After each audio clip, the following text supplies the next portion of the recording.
Sales hack you need to know: always lead with the next appointment. This is something that a lot of salespeople do not know, that if they did know, would make their sales significantly higher for the year, because they're not going to lose a lot of those people that need to think about it and then all of a sudden decide that they don't want to move forward. Very common in sales that people don't want to make a decision. Maybe it's because their first day out, or maybe because they're very analytical, or maybe they don't feel like they can make that decision because they want their dad to see it, or they want their uncle, or whatever the situation is. They don't have the authority to make the decision. Maybe it's mom and dad who helping them make the purchase, right? So when you have someone that isn't ready to make the decision, you've already gone for the close, you've already asked for the sale, you've already broken down their objection, and you've answered it as best as you possibly can for them to make a decision, and they still want to think about it, instead of pushing them over the edge and losing them as a client because you pushed them too far. I've done that in the past when I was brand new to sales, and it's not fun. You can always lead, hey, no problem. I know you guys got to talk about it. I know you got to think about it. I know your mom wants to go see it. Set a time. So when's your mom going to be in town? Are you available Monday or Friday? Is she available? Can you come in the morning at 2 o'clock or 4 o'clock?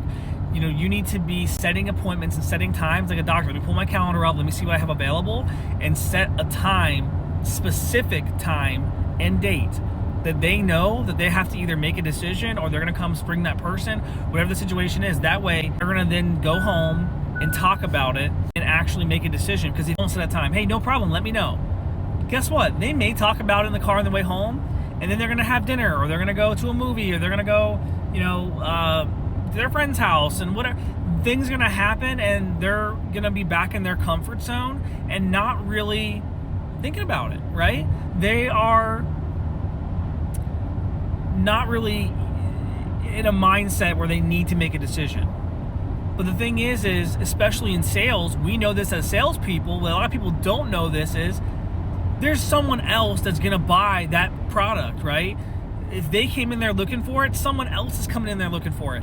And when you're working in sales, you wanna be the one to get the sale, right? Not your coworker who is now showing the same product that you were trying to sell. And the people you had are super nice and super great, and you want them to get that product, whatever it is you're selling, but they need to go home and think about it. So one way is, at least if you leave with the next appointment, they know, hey, by Friday at 12 o'clock, they gotta make a decision.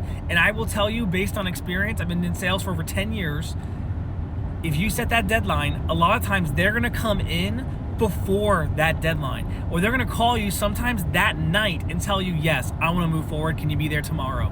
Because now they know that, hey, by this date, by this time, I need to make a decision, and they're gonna feel that pressure, and they don't like having that pressure on them because they wanna make a decision, get it over with. But because they now had left and you let them leave, no problem, the pressure from you is off. Now the pressure's on them, that they put on themselves because of that date. And people don't wanna have pressure, right? So they're gonna finally make that decision, yes or no. Typically, it's gonna be a yes, and they can move on with the next chapter in their life, and you can move on to the next sale, the next family that you can help in your sales career. I hope this helps. I hope you implement it in your business. Let me know how it goes in the comment section.